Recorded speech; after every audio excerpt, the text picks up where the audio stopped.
Namaskar viewers, hello and welcome to Sansad TV. I'm Tina Jha. Wish you all a very happy new year. On the show today, we focus on the growing unrest in Iran, triggered by the country's worsening economic situation and now spreading across several districts. According to news reports, more than a dozen lives have been lost over the past week as protests escalated into violent clashes between the demonstrators and the security forces. So what began as public anger over soaring inflation and a sharp devaluation of the national currency has gradually taken on a political dimension, with sections of protesters now raising political demands, including calls for a return to monarchy. As the demonstrations widen, Iranian authorities have acknowledged the depth of the economic crisis and have promised dialogue with the protesters. However, tensions have sharpened following US President Donald Trump's warning that Washington could come to the rescue of the protesters in the event of a crackdown by Tehran. In response, Iran's supreme leader, Ayatollah Ali Khamenei, has cautioned that Iran will not yield to the enemy. In this program, we will take a closer look at Iran's deepening economic turmoil, the public anger it has fueled, and also how economic distress has spiraled into widespread protests across multiple cities. Joining us to share their perspectives are two distinguished guests, Ambassador D.P. Srivastava, former Indian ambassador to Iran and a distinguished fellow at the Vivekananda International Foundation. Ambassador, thank you for joining us on the program. Welcome to Sansad TV. Also joining us is Dr. Fazur Rahman Siddiqui. He's a senior research fellow. Dr. Siddiqui, thank you for joining us on the program. Glad to have you with us on this telecast. Ambassador, to begin with and to help our viewers understand the context in which the unrest is taking place in Iran, what according to you has been the immediate trigger? So what began as a protest against the economic woes has now spread across multiple cities and has taken on a political dimension? Well, thanks for having me on your program. To get the right perspective on ongoing developments in Iran, we have to bear in mind the regional context. This is not a standalone situation. If you take it in a standalone frame, it would appear to be a struggle between the people versus government. But we cannot ignore what actually triggered the economic problems, and that was the sanctions and the regional conflict. Sanctions are related to the nuclear deal, which was signed in 2015, went into effect in 2016. It was America which withdrew out of that nuclear deal in 2018, not Iran. So, and this was under Trump's first administration. And again, when after the second administration came, there was attempt to have negotiations, and just on the eve of sixth round of Iran-US negotiations last summer, Israel launched a military strike, which was to preempt any positive outcome of negotiations. So, though there may be some internal problems also, but there is an external stimulus, and that has come from American withdrawal from the nuclear deal and imposition of sanctions. Mm-hmm. Now they have changed the goalpost, and they are talking about missile issue. Missile was never part of the nuclear deal. So, there's a Urdu शेर, जिस चीज का फसाने में जिक्र ही ना था, वो चीज उन्हें बड़ी नागवार गुजरी. So they are complaining about something which was never part of the deal. That's right. Now we come to the sanctions have stifled Iran's oil exports, which was the main source of revenue, and as a result, the exchange rate has collapsed. It has lost. Iranian rial has lost about 70% of its value in last 1 year or so, and there is runaway inflation. Some figures estimated at 50%. Now, this is something which has brought people on the street, and administration, the government has offered to is following two tracks. That is both an offer of negotiation with the protesters and also a hard line on rioters. So let's see where it goes. Certainly, because the protests are currently underway. News reports claim that more than a dozen lives have been lost because the crackdown by security forces is currently underway. Dr. Siddiqui, sanctions, of course, are one reason why Iran is in this kind of an economic distress. But in context of Iran, what we know is that the country has lived under sanctions for decades. What has changed now in a manner that the economic pain has mobilized onto the streets? The people are so angry that they have come to the streets. Is it indicating towards larger structural problems that the country is also facing? See, I will begin by saying this protest is not new. We have seen the same protest in 2009, then again 17-18, then again 2022. For the first time, what is happening, Iran is really suffering and the pain of the economic sanction that they have been under for more than 45 years. Today, if you see the statistic, economy is in very bad shape, in the worst shape. Around inflation is around 57%, malnutrition, inflation, declining economic value, declining lira. This is the least valued currency in the world today. What has happened in the last 1 year, the constant decline of lira and the growing disenchantment with the regime. Now for the people of Iran, the regime has nothing to offer. For the last 10 years, they have been quite engaged in the regional politics. What people are demanding today, that you have to focus internally. What we are doing outside, what we are doing with your proxies, financing your proxies, financing civil wars, financing regional politics, that is not going to benefit us.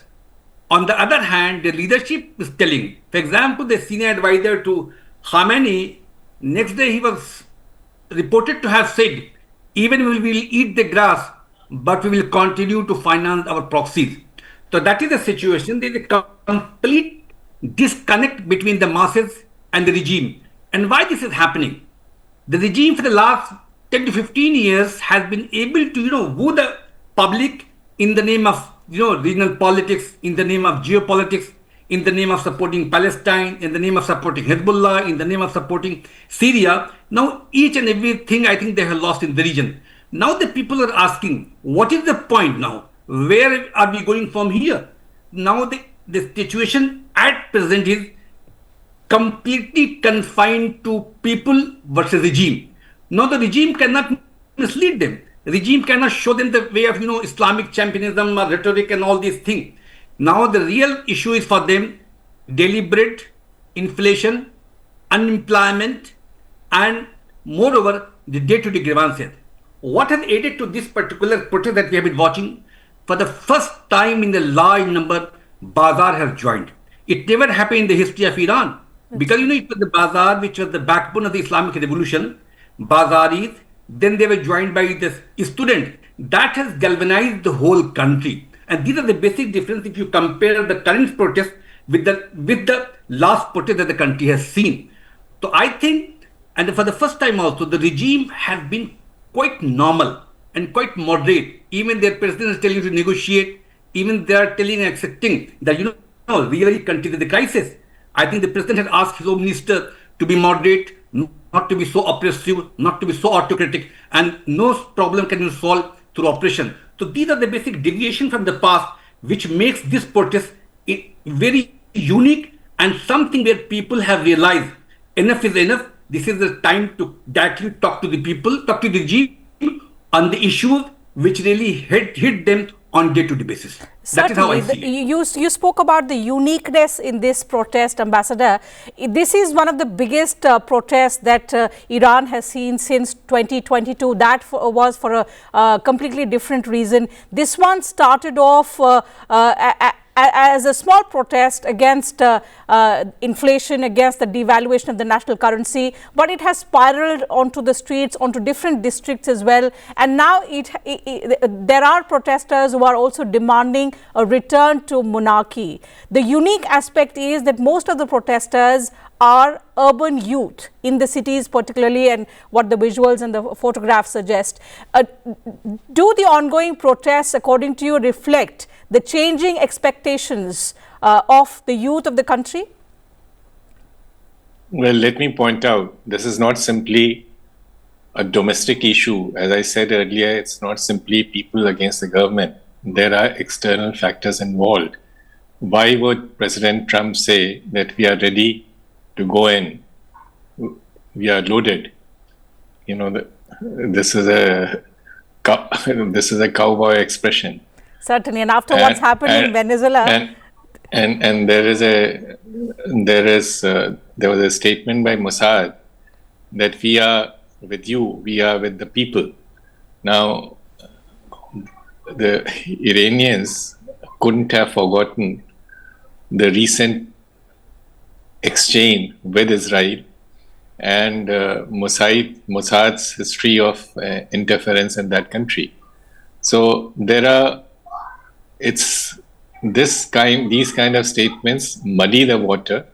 It's a fact that there are very major economic issues which the government has to address.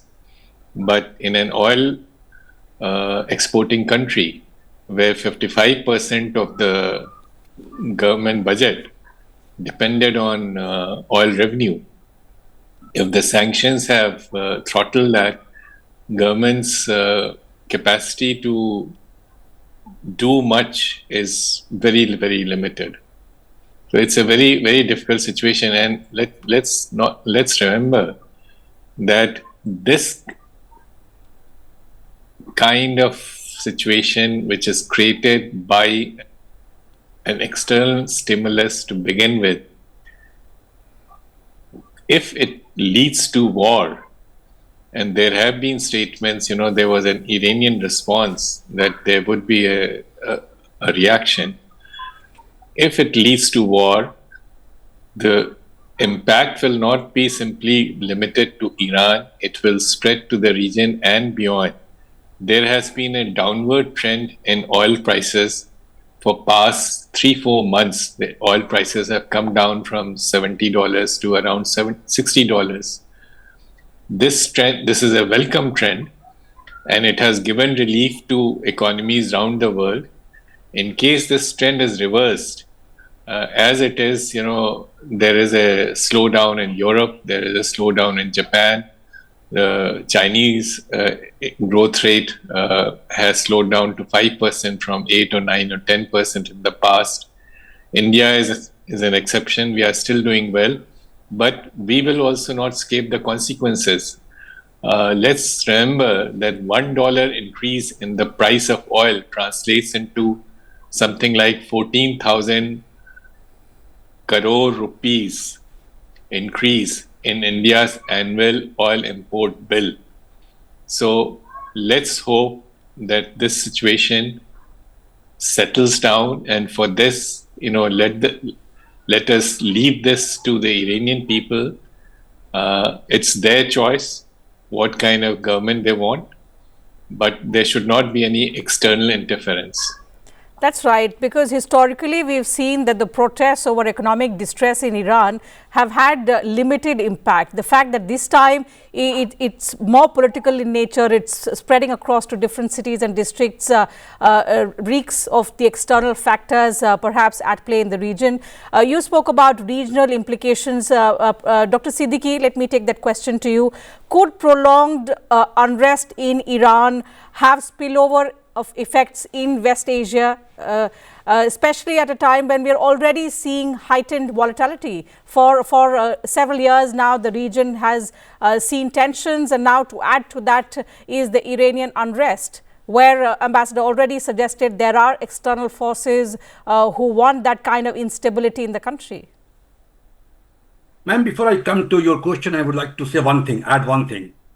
This kind of statement coming from Trump or Mossad, it helps the regime to portray any moment as anti-national, basically. Really, it washes the real picture of what is happening. And the regime finds it quite comfortable to portray these people. They have been funded by external powers. They have been instigated by external powers. So we should not look in that way only. There are crises. Now, when it comes to this regional issue, what kind of implications you have, I think region has been in trap of the war for the last 12 to 13 years. Nothing else and nothing worse can be expected. You see what's happening in Syria, what's happening in Lebanon, what's happening in Yemen, what's happening in Palestine, Gaza, and West Bank. So what else can we expect? Region is already in the turmoil. This, I think, the spillover effect, it could be that Iranian militia could go out of hand, I think. Situation could further worsen in Syria, situation could further worsen in Lebanon. But these countries are already in the trap of different kind of war. So I don't expect that a major change would take place in the region because of what is happening within Iran. But having said that, I would also like to add this, Iran has been largely responsible for the current turmoil in the region. Iran cannot escape the responsibility, and they have openly supported Hezbollah, they have openly supported Hamas, they have openly supported Assad regime in different countries, in Yemen, in Houthi. So Iran cannot, get out of this quagmire by only improving its economy, only reforming its political model or political structure. A lot has to do with that. But at the moment, Iran needs to really improve its economy.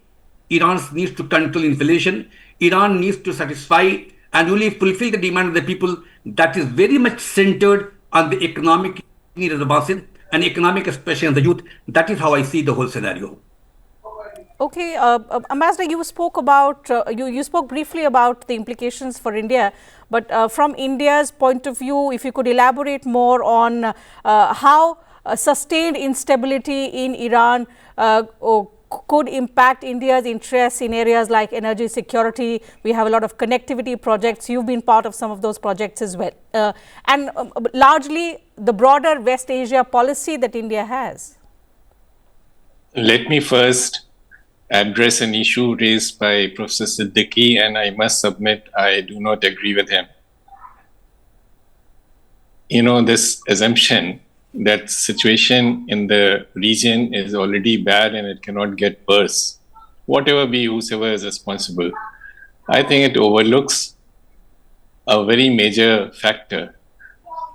There has been 2.5 years of war in the Middle East, and it was started by Hamas. Israel was a victim, and we have rightly condemned the Hamas attack. But the fact remains that during this 2.5 years war, there was no impact on the oil prices. Right. What provided stability to oil prices, which directly affects us? And that was an understanding between Iran and Saudi Arabia, Adita. Now, that is still holding. But last time around, when there were Israeli strikes followed by American strikes on Iran, Iran retaliated, but it was very mild, especially against the Americans. It gave them prior notice before it hit Doha. This might change, and if it changes, and the Gulf accounts for, Hormuz Strait accounts for 20% of oil traffic. Now, this will affect that. So, to assume that situation is bad and it can't get worse, I think it's simply not correct.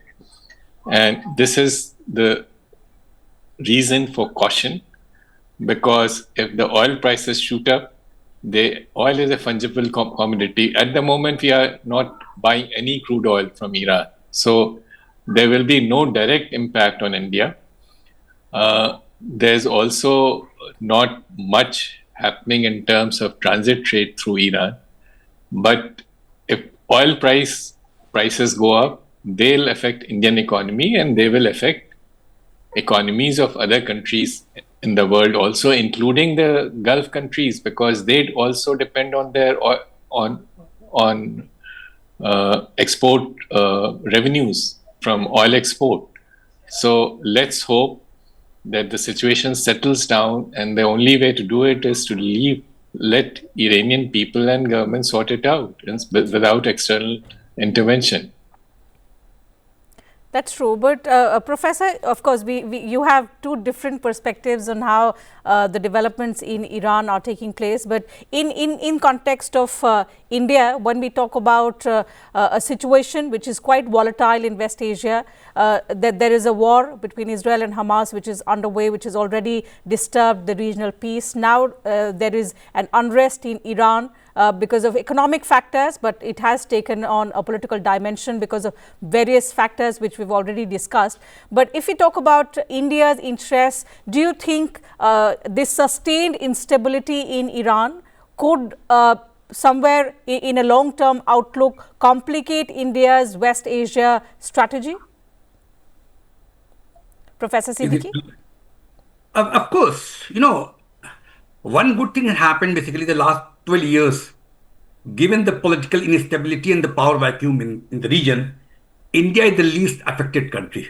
India has maintained good ties with both the countries, Iran and Saudi Arabia being the two arch rivals, once they used to be.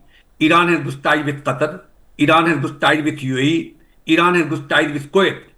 So in that way, I think India has very smartly navigated amidst these political turmoil and volatile situation. And Iran, just if we imagine that what is happening in Iran could directly impact Indian economy, as Ambassador Srivastava himself has said, that we do not transact much with Iran. So in that way, I think if with Iran, something happens to Iranian oil export that is already under greater siege, it won't impact much. As far as other issues are concerned, I think we have been used to that, and we have been acting diplomatically very smart, and we are the least affected country. If you compare to other countries in the region, they have really suffered. In comparison to that, we have not suffered at all. Despite having a large number of diaspora, our remittances are constantly coming, that are affected. Early days, I think in 2012 to 13, there was some problem in the case of Yemen and Libya, but now things are quite stable, and we are enjoying best of the time with all the countries in the region. And I think Prime Minister Modi has done a wonderful job. Now India is the most accepted country, and we have signed different kind of deal and agreement amidst these political crisis in the region.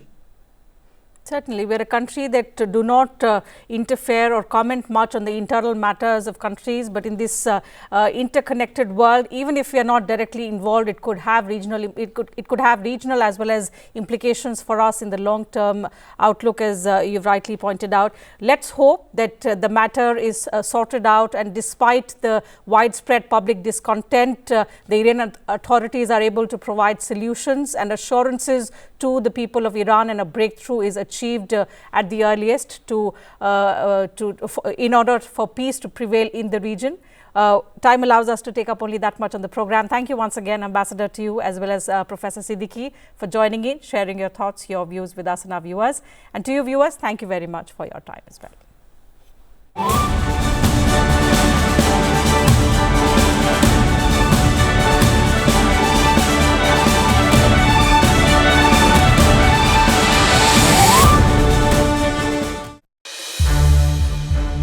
संसद TV के और भी programmes देखने के लिए subscribe करें हमारा YouTube channel और हाँ, इन्हें लाइक और शेयर करना ना भूलें।